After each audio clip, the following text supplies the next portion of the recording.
Learning hybrid photography, one day at a time. Become a smarter photographer every day at discovermirrorless.com. It's free and phone and tablet friendly.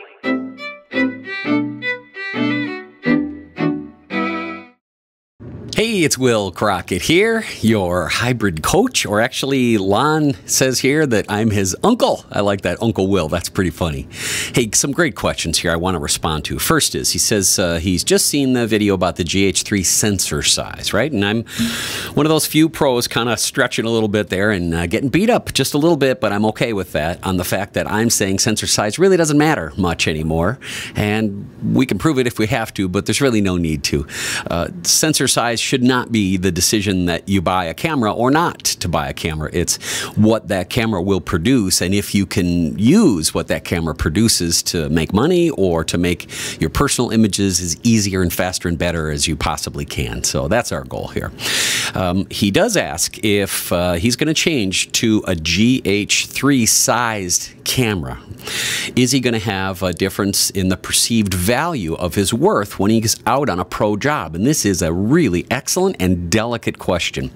Here's what I know.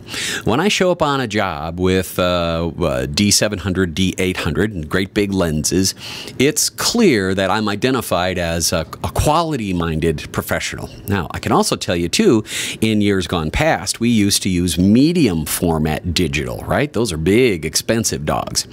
And when we moved from medium format digital down to Nikon size, right, small format digital, I never had one commercial advertising client say anything. Really. In fact, they would take a look and they'd just kind of move on. Well, I'm discovering that with the GH3. Now, the GH3 is very different than a lot of other mirrorless cameras. Yeah, it's smaller than a DSLR, but it's not small when you look at it.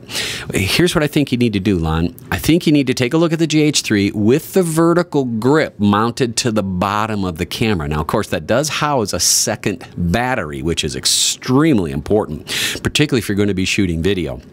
It does allow you, through a little menu option, to decide which battery it wants you to drain off of first. So what we have it do is not drain off the internal battery first, but drain off the external battery, the one that's in the vertical grip first. Then when that expires, we can pull that out and put it on a charger. Then I'm shooting on the one that's in the camera, the GH3. And then by the time I need another one, I can go grab that battery, plop it back in. See what I'm saying? I can get a lot of use out of that. Now, the physical size, and particularly if you're using one of the Pro Zoom lenses on the GH3, that would be the 12 to 35 or the 35 to 100. Those are pro looking lenses, buddy. The size of that camera with the mount on it shows that it's full size. In fact, very few customers, very few clients would perceive a difference between a DSLR and a Lumix GH3 with a vertical grip, really. You also have a couple more great questions in here that I want to ask, and I'm sorry that I'm running a little long here. You're perceiving that it looks like a point and shoot or a consumer camera. In fact, it doesn't. Take a look at it with a pro lens on it and with the vertical grip. And I wish I could show you mine, but you know what's really crazy is there are so many companies that make accessories for cameras that can't get a camera from Panasonic in order to do their testing to see if their accessories work. So they actually come to me. So my GH3s, plural, are out with other camera manufacturers after the big WPPI shows so that they can make accessories that fit the GH3. That camera is extremely popular, and that camera is going to take over. There's no doubt about it. It's going to take over. The DSLR folks should be quaking in their boots right now if they don't have a reply to the GH3, because wait till you see some of the new testing with the GH3 that I'm going to reveal next week. Big stuff. Also, a question about later date going through the lenses available for the GH3. He says, is there going to be something bigger than the 35 to 100 f2.8?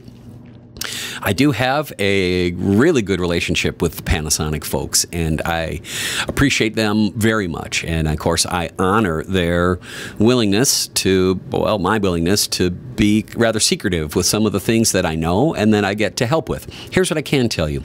There are more pro lenses for the Lumix, the Micro Four Thirds line, coming. And they are fixed aperture f2.8 lenses, or f2.8 lenses.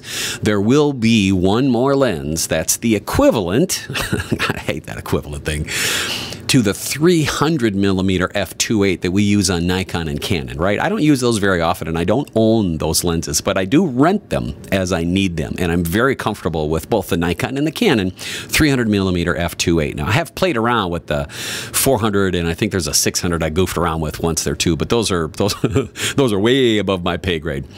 Panasonic has, I believe, announced that the longer lenses are coming, and there are other lenses behind it that they have not announced. So if you're apprehensive to jump into GH3, and this is not a GH3 commercial, trust me, please, this is not a GH3 commercial. If you're apprehensive to jump into the GH3 because you don't think that the lenses are going to be there, that's incorrect. The lenses will be there.